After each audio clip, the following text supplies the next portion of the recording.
پاکستان کی جو ہماری جو اس ملک کی جو زندگی ہے 75 سال کی، میں سمجھتا ہوں کہ یہ سب سے امپورٹنٹ سبجیکٹ ہے رول آف لا، قانون کی حکمرانی۔ اگر میرے سے کوئی پوچھے نا کہ وہ کون سی ایک چیز ہے جو ملک کو جس دلدل میں ہم دھستے جا رہے ہیں اس سے نکالے گا، وہ ہے رول آف لا۔ یہ لوگوں کو بڑی غلط فہمی ہے کہ جناب آپ اکنامکلی ایک دم ایشین ٹائیگر بن جائیں گے، آپ چائنا کی طرح ترقی کر سکتے ہیں، آپ لاہور کو پیرس بنا سکتے ہیں۔ یہ ہم نے ساری چیزیں سنی ہوئی ہیں۔ اس سب کے پیچھے جب تک ایک ملک کے اندر انصاف نہیں ہے، رول آف لا نہیں ہے، کوئی بھی ملک، میں نے آج تک دنیا میں 70 سال کی اپنی زندگی میں کسی ملک کو خوشحال نہیں ہوتے دیکھا جس میں رول آف لا نہیں ہے۔ اور میں نے کبھی ریسورسز کے باوجود، وسائل کے باوجود، میں نے کبھی جس ملک کے اندر رول آف لا نہیں ہے، جتنی مرضی آپ وسائل آپ دے دیں، میں نے وہاں خوشحالی نہیں دیکھی۔ تو پاکستان اگر آج ہم ذرا دیکھنا چاہتے ہیں ہم کدھر کھڑے ہیں، جتنا پاکستان میں رول آف لا کی دھجیاں پچھلے 8 مہینے میں اڑائی گئی ہیں، یہ میں نہیں سمجھتا کہ پاکستان کی تاریخ میں ایسا ہوا ہے۔ اور ان 7 مہینے میں جتنی تیزی سے پاکستان تیزی سے نیچے جا رہا ہے، یعنی ہماری جو معیشت ہے، کبھی پاکستان کی معیشت کو یہ چیلنج نہیں ہے جو آج وہ فیس کر رہی ہے۔ ہمارے ملک جو چھوڑیں کہ پاکستان کے لوگ کیا کہہ رہے ہیں، پاکستان کے لوگ جو بزنس کمیونٹی وہ کیا کہہ رہی ہے، کسان کیا کہہ رہا ہے، بزنسز، مزدور، کوئی بھی طبقہ لے لیں وہ آج کیا کہہ رہا ہے، وہ سب آج خوف زدہ ہیں۔ یہ ہمارے لیے سب سے تشویشناک جو فگر ہے کہ 7.5 لاکھ پاکستانی ملک چھوڑ کے چلے گئے ہیں پچھلے 7-8 مہینے میں۔ اور یہ پچھلے سالوں کے مقابلے میں یہ ایک کچھ 7 گنا زیادہ بڑی فگر ہے کہ پہلے کتنے لوگ جاتے تھے اور اب کتنے جا رہے ہیں۔ یعنی ملک میں لوگ مایوس ہو چکے ہیں، ہوپ چلا گیا ہے۔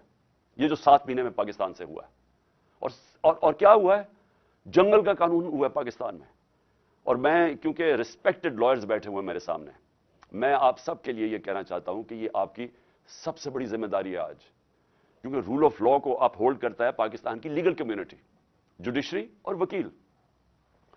صرف آپ ایک چیز دیکھ لیں کہ جس طرح وہ لوگ جن کے اوپر پرانے کیسز کرپشن کے بنے ہوئے تھے، ہمارے دور کے نہیں بنے ہوئے تھے کیسز، ہمارے دور میں تو صرف ایک ٹی کیس تھا شہباز شریف کے اوپر، اور ایک FIA میں جو اس نے نوکروں کے نام پہ ان کو اور ان کے بچوں نے 16 ارب روپے کے نوکروں کے نام پہ پیسے لیے تھے اور وہ پھر ہضم کر لیے تھے۔ اور وہ جو ٹی کا کیس ہے کہ جدھر یہ پیسے جمع کرتے تھے اور ماڈل ٹاؤن سے پھر پولیس اسکورٹ میں وہ گاڑی کو وہ حوالہ ہنڈی پہنچایا جاتا تھا، ادھر سے پیسے باہر بھیج دیے جاتے تھے، اور جب باہر سے منگواتے تھے تو یہ وہ لوگ کبھی چینی والا تو کوئی پاپڑ والا اور اس طرح کے لوگوں کے نام پہ پیسے واپس لے کے آئے، اور وہ جب ضرورت پڑے باقی پیسہ باہر رکھتے تھے۔ وہی آصف زرداری کا جو فیک بینک اکاؤنٹس کا کیس ہے، ایگزیکٹلی وہ دونوں وہ ایک ہی ہے۔ تو جو دیکھا گیا ہے کہ قانون ملک کے بدلے گئے، اسمبلی نے، نیشنل اسمبلی نے پہلے تو ایک رجیم چینج کروائی گئی ایک سازش کے تحت، اوپن مارکیٹ کے اندر منڈی لگی، الیکشن نہیں آکشن کی وجہ سے ایک آکشن ہوئی جس کے اندر لائلٹیز بدلی گئی، ہارس ٹریڈنگ ہوئی، گورنمنٹ گرائی گئی، اور اس کے بعد پہلا کام انہوں نے یہ کیا، اپنے کرپشن کے کیسز ختم کیے، اور پھر قانون ایسے بنائے گئے کہ ایک ایک بچا جو ان کے بڑے کرپشن کے سٹالورٹس تھے وہ بچ گئے سارے، اور سارے آپ دیکھ رہے ہیں کہ باری باری ساروں کی کرپشن کیسز ختم ہو رہے ہیں۔ تو یہ تو کسی دنیا کے ملک میں نے ایسا نہیں دیکھا۔ یہ تو میں شاید بنانا ریپبلکس میں بھی ایسا نہ ہوتا، یہ تو کوئی مغربی جمہوریت کے اندر کوئی تصور بھی نہیں کر سکتا کہ پبلک کے پیسے چوری کرنے والوں کو پہلے آپ ایک سازش کے تحت ملک کے اوپر مسلط کریں، ان کے کیسز نہ ہونے دیں۔ یہ بھی میں کہوں ہمارے دور میں پوری کوشش کرتا رہا، میں نے پوری کوشش کی کہ ان کے پورے کیسز میچور تھے، نیب کے اندر سے ہمیں کہتے تھے کہ کیسز میچور ہیں، لیکن پیچھے سے ہمیں اجازت نہیں ہے۔ اب پیچھے سے اجازت کون نہیں دے رہا تھا؟ جنرل باجوہ صاحب۔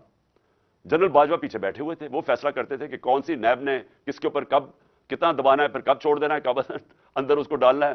شہباز شریف کا اوپن اینڈ شٹ کیسز تھے، اس کا کیس ہی نہیں لگتا تھا، ہم بالکل بے بس تھے، پرائم منسٹر بے بس بیٹھا تھا۔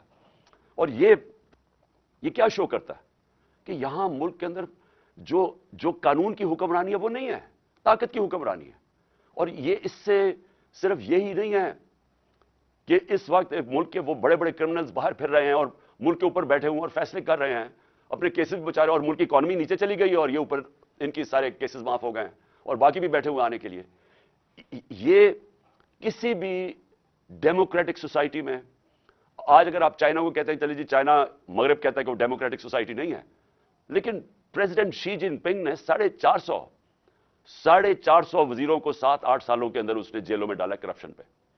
تو اگر یہ اتنا بڑا ایشو نہیں تھا تو کیوں وہ جو بھی ملک آگے بڑھ رہا ہے وہ کیوں اتنا کرپشن کے اوپر کیوں اتنی وہ زور لگاتے ہیں کہ طاقتور کرپٹ لوگوں کو قانون کے نیچے لے کے آئیں؟ کیونکہ یہی ایک سکسیس ہوتا ہے ایک معاشرے کی, جس کو لیول پلئنگ فیلڈ کہتے ہیں. کیوں ہمارے پاکستان کے یہاں سے, میں نے اپنے ساتھ, میں جب پہلی دفعہ برطانیہ گیا 1971 میں, تو مجھے یاد ہے لیبر جاتی تھی پاکستان کی وہاں, اور ہر تھوڑے 5-6 سال کے بعد وہ پہلے مزدوری شروع کرتے تھے, پھر وہ اپنی کوئی دکان کھول دیتے تھے, اور دیکھتے دیکھتے وہ بزنس مین بن جاتے تھے. تو پاکستان میں کیوں نہیں وہ کر سکتے تھے؟ کیونکہ وہاں قانون ہے, وہاں لوگوں کے پاس رائٹس ہیں, ان کا جو قانون انصاف کا نظام ہے ان کو پروٹیکٹ کرتا ہے. ہمارے لوگوں کو پروٹیکٹ کرتا ہے جو کہ وہاں کے شہری بھی نہیں تھے, جو مزدور تھے. کیوں یہاں سے لوگ کوشش کر کے امریکہ جاتے ہیں اور ویزا لے کے جاتے ہیں؟ وہاں کوئی پیسے تو نہیں بانٹ رہا, کیونکہ وہاں کا جو سسٹم ہے وہ لیول پلئنگ فیلڈ دیتا ہے. رول آف لا شہریوں کو لیول پلئنگ فیلڈ دیتا ہے, ایک جینوئن انٹرپرینرز کو اوپر آنے کی موقع دیتا ہے. وہاں خوشحالی اس لیے ہوتی ہے, جو بھی ملک خوشحال ہوتا ہے اس کے اندر موقع ملتا ہے لوگوں کو پیسہ بنانے کے لیے, محنت کش کو ریوارڈ ملتا ہے, اس کو پیسہ, اس کی محنت کا اس کو پھل ملتا ہے. لیکن جب ایک سسٹم ڈسٹارٹ کیا جاتا ہے, طاقت کی حکمرانی ہوتی ہے, وہ کبھی بھی دنیا کی تاریخ کے اندر کبھی وہ ملک پروگریس نہیں کر سکتا. ہمارے جو نبی صلی اللہ علیہ وسلم نے مدینہ کی ریاست میں غربت کی انتہا تھی شروع میں, لیکن سب سے پہلے رول آف لا قائم کیا کہ میری بیٹی بھی چوری کرے گی تو سزا ملے گی.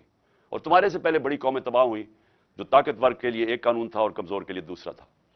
تو مجھے آج اپنی لیگل کمیونٹی سے اپیل کرنی ہے. میں آپ سے یہ اپیل کرتا ہوں اپنے ملک کی خاطر کہ دیکھیں آپ کو اپنی ذمہ داری پوری طرح نبھانی پڑے گی. یہ جو پاکستان میں ہو رہا ہے, یہ جنگل کا قانون, یہ وہ بن گیا پاکستان میں جنگل کا قانون, اور آپ کے سامنے ہو رہا ہے کہ سارے چور اوپر آ کے بیٹھ گئے ہیں. اور جو لوگ کیمپین کر رہے تھے, یعنی میری طرح کے آدمی جس نے اپنی زندگی کے 26 سال صرف انصاف کی تحریک میں لگائے, کہ کہتا 26 سال سے کہہ رہا تھا کہ عدلیہ کو آزاد ہونا چاہیے, جیل میں گیا اس کے لیے.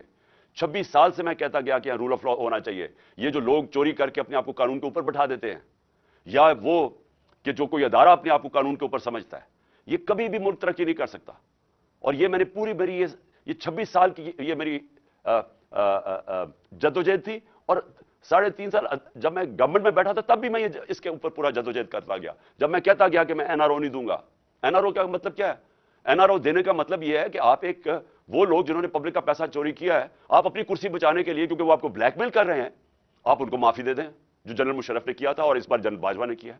تو یہ اس سے زیادہ ملک سے میں کہتا تھا میں غداری کروں گا اپنی قوم سے کہ اگر میں ان لوگوں کو NRO دوں گا, جن کو آج NRO مل گیا. اور آپ کی سب کے سامنے کبھی بھی ایسا نہیں ہوا کہ ایک مارچ کے اندر پاکستان کی اکنامک سروے کی فگرز پڑھ لیں کہ ہر طرح اکنامک گروتھ پاکستان کی 6%, ریکارڈ ہماری ایکسپورٹس تھی, ریکارڈ ٹیکس کلیکشن تھی, ریکارڈ ریمیٹنسز تھی, 4 فصلیں ریکارڈ تھی, کسان خوشحال تھا, سروس سیکٹر آگے جا رہا تھا. مارچ سے آج دیکھیں پاکستان کا حال کیا ہے. اور یہ جو 7.5 لاکھ لوگ ملک چھوڑ کے جا رہے ہیں, ہمارا نوجوان ڈائنامک ہمارا سیکٹر, یہ سوچیں کہ کتنی مایوسی آج پاکستان میں ہے کہ جو اس ملک کے ساتھ ہوا 7 مہینے کے اندر. تو میں اس لیے آخر میں پھر سے آپ کو اپیل کرتا ہوں کہ آپ کے اوپر بہت بڑی ذمہ داری ہے. یہ جو آنے والے دن ہیں, اس ملک کو آپ کی ضرورت ہے. آپ کو ہر طرح کا پریشر ڈالنا چاہیے کہ there are no holy cows. یہ جو ایک اپنے آپ کو قانون کے اوپر لوگ بٹھا دیتے ہیں, اور وہ سامنے ہمارے ملک کے اندر مذاق ہوتا ہے. یہ جو الیکشن کمیشن کر رہی ہے, اتنا بلیٹنٹلی ایک باعث کر رہی ہے سب کے سامنے. 8 دفعہ انہوں نے ہماری پارٹی کے خلاف فیصلے دیے ہیں, 8 دفعہ ہم عدالت گئے اور 8 دفعہ عدالت نے اوور ٹرن کیے فیصلے, کیونکہ ہمارے خلاف دیے ہیں. تو یہ جو سارا ایک پورا کلیک بنا ہوا ہے, مافیا بنا ہوا ہے, اس ملک کو صرف ان کا مقصد رول آف لا ختم کرنا ہے. اس لیے کہ جب تک رول آف لا ہے تو تب تک ان کے سامنے رکاوٹیں ہیں. رول آف لا ختم ہوا تو پھر یہ اور ان کے بچے اس ملک کے اوپر حاوی ہو جائیں گے. اور یہ آپ کے اوپر ذمہ داری ہے. میں انشاءاللہ, میری تو کمٹمنٹ ہے, جب تک میں زندہ ہوں میں ان کا مقابلہ کروں گا اور رول آف لا کے لیے لڑوں گا.